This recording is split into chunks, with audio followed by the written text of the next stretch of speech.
Problem number 3 states, a rigid, uniform, horizontal bar of mass M1 and length L is supported by two identical massless strings. They go on to explain the figure here in great detail. So we have our bar with a length L and a mass M placed horizontally and supported by two vertical strings labeled A and B.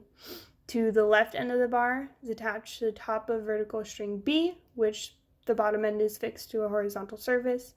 A point, which is distance D from the left end of the bar, is attached to the bottom of vertical string A, whose top end is fixed to another horizontal surface. A block of mass M2 rests on the bar at distance X from its left end. Distance X is greater than distance D. Both strings are vertical, as they already stated, and string A is going to be attached at a distance D, which is less than half of length L from the left end of the bar and connected to the ceiling.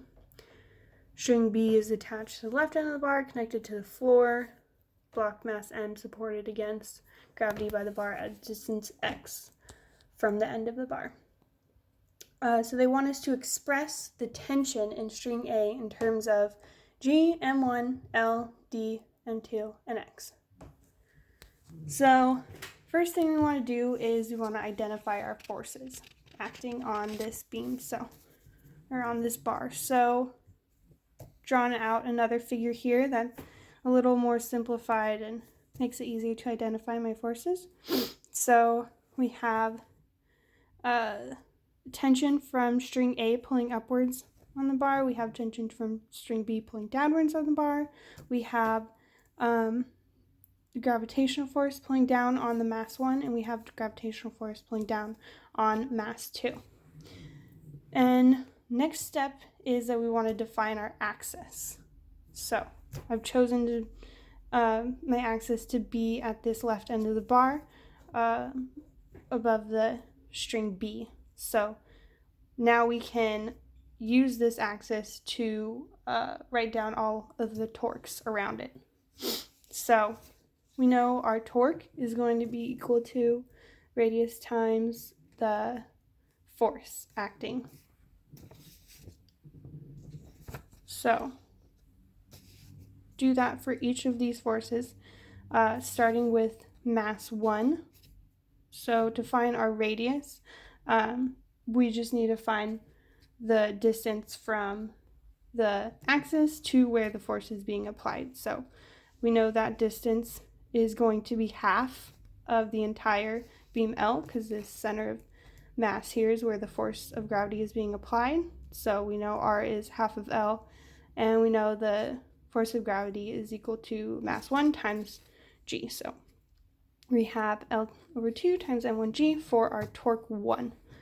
For torque 2, which is going to be for our mass 2, we know this R is going to be equal to X, because, said from the axis to where the force is being applied, we know that distance there is X. So X times mass 2 times gravity is going to be our torque 2.